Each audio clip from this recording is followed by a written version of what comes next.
People who live in cities, what are some city things country people don't understand?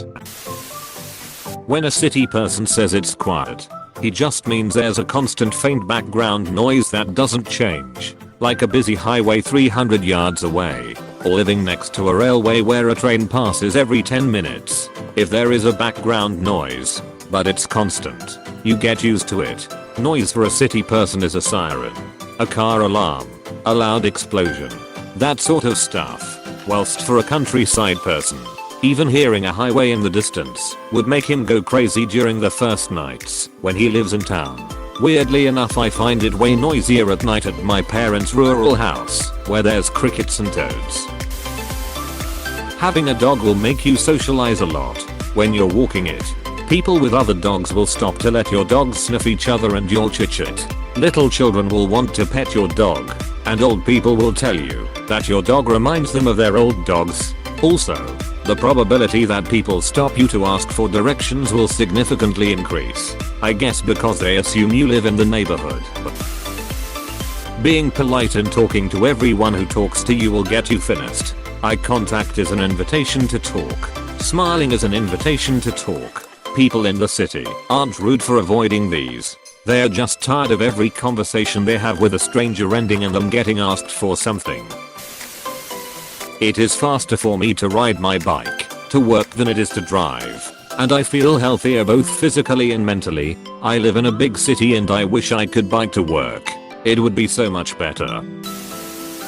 It's not that we aren't friendly. There are just so many people we can't say hello and chat with everyone, or we never get to our destinations. I love going to small towns and just dialing my brain back 20 miles per hour and enjoying the people. Small talk, hitting yard sales, visiting small restaurants where the staff engage you. It's a different conception of politeness. It feels rude to take up the cashier's time talking about their life when there's a dozen people behind you waiting to check out. Basically, the polite thing to do in the city is to be as unobtrusive as possible. Because you recognize other people have their own lives they want to get back to, you walk on the left side of the escalator and stand on the right side so people can pass by you. If they are in a hurry, you don't stop random people for chit chat, because if they are walking somewhere, they probably have a train or a bus to catch. You don't hold up lines with conversation because you don't want to make everyone else wait. Also, the cashier saw probably 100 people that day. Imagine if they had to chat with everyone about their day. You don't stop in the middle of a busy sidewalk, because then you become an obstacle for others. But it's not unfriendliness. In fact, if you stop people and ask for help or directions, they will help you. It may feel curt, but it's usually not out of annoyance. It's because they don't want to take more time than needed, so they'll be as quick and efficient as possible. In smaller towns or more rural areas, the way to be polite is to give more time to others. In urban areas or bigger cities, the polite thing is to take less time from others. Going carless. I moved from a small town to a fairly major US city a year ago. People from back home are completely baffled when I tell them I didn't bring my car here, and I don't really want to. Most essential things are within walking distance. Public transportation works just fine 90% of the time, and Uber's always an option for the 10% it doesn't. Sure, it's inconvenient at times, but I'm saving hundreds of dollars a month. Well worth it. One of many reasons why I infinitely prefer the city. When I was in the military, one of my squadron mates was practicing driving so she could test for her license. We were in our mid-20s. It's just that she was from New York City and never had a need to drive. I was kind of amazed.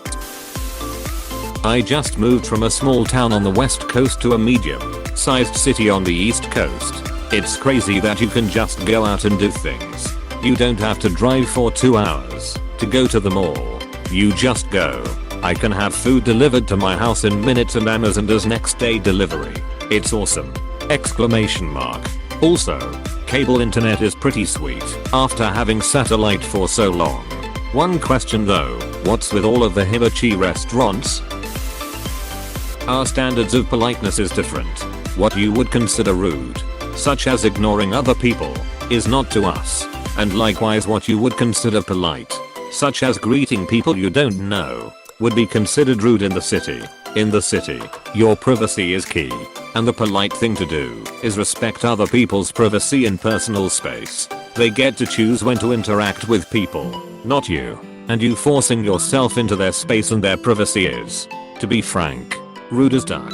Minding your own business is the accepted norm. It is likely a combo of this and the sheer diversity present in cities that leads to acceptance of minorities being higher in cities than in the country. This is not to say that we ignore people. We just mind our own business. Living in a downtown apartment isn't some kind of oppressive hell. Not everyone wants to maintain a huge house or deal with lawn mowing by law requirements. Many people don't give a shit about gardening and just need space for their bed, desk, and computer, especially if they are single and live alone. A downtown apartment in cities like New York City or Toronto is also likely to be within walking distance to all sorts of restaurants, shops, and other services. Many people love being able to do this for exercise. On the same note, taking public transport is not some kind of freedom lacking hell. It's only hell if you believe it is. Many people love the freedom of being able to read books, or catch up on TV shows, or play games during their commutes, instead of staring at traffic for an hour each way. Many people don't give a shit about cars, and prefer not paying for maintenance, insurance, etc. Your first paragraph is exactly why I prefer living in a downtown area. Sure, my apartment is small, but that means I can't have a lot, so it's easier to move when I move again.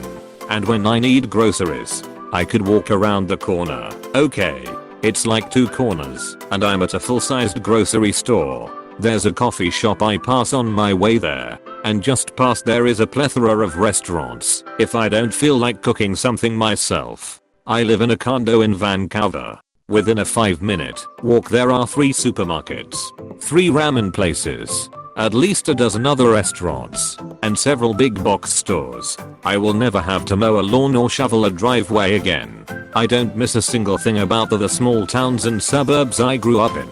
And I don't miss living in a single family home at all. Deciding you need a new potato peeler, some daffodil bulbs, a pizza and a can of house paint at 3:48 am. And being able to get them. Meja and Walmart are open 24/7 in rural areas. It's very easy to get most stuff you need in the middle of the night. It is 2 am. Was that a gunshot or fireworks? Edit. Obviously it can be both lol. I moved to LA from a pretty small town in Wisconsin 5 years ago, and there were a lot less times I had to ask this question though. Minding your own business, even in situations that are unusual, unless someone is hurting someone else. Seriously, don't worry about it. There's a crazy guy in a cowboy hat standing on the corner claiming to be Jesus. Who cares? Do not engage him. Don't gawk and take pictures. Move on. If a stranger starts talking to you, don't engage them. This is not rude. It's safe. Usually, they want to sell you something, or are asking for money. Sometimes, it's a scam or worse. City people do not generally have time to shoot the shit with every one of the dozens, hundreds, or thousands of strangers they encounter on a daily basis. So they're probably not going to suddenly decide to just have a random friendly conversation with you. There are exceptions, like if you're both already in a fairly enclosed situation, such as at a bar or sharing a park bench, but anyone who stops you probably has their own interests in mind. Diversity on every level is a reality. Do not come here if you're going to be offended by people of different ethnicities, religions, sexual orientations, economic situations, subcultures, ways of life, political beliefs, whatever. This is more of a recent one, based on the political climate. But if you're still at home in your rural area, rather than moving to or visiting a big city, seriously, city people don't think about you at all, and certainly do sit around hating your way of life. I see these random memes and warnings from rural areas that urban rioters are going to come in from whatever city and destroy their farms and neighborhoods. I have to assure you, not only is no one planning that, but there's a good chance that those people don't even know that your town exists. City people are literally exactly the same as you. In the same way that country farmers are going to take time away from their busy lives and families to descend on Los Angeles to destroy shopping malls and luxury condos is an insane statement.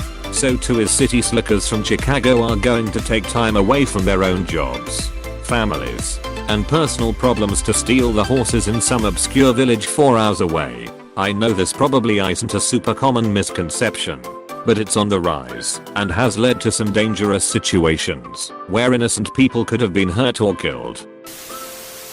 Please click subscribe if you enjoyed this video.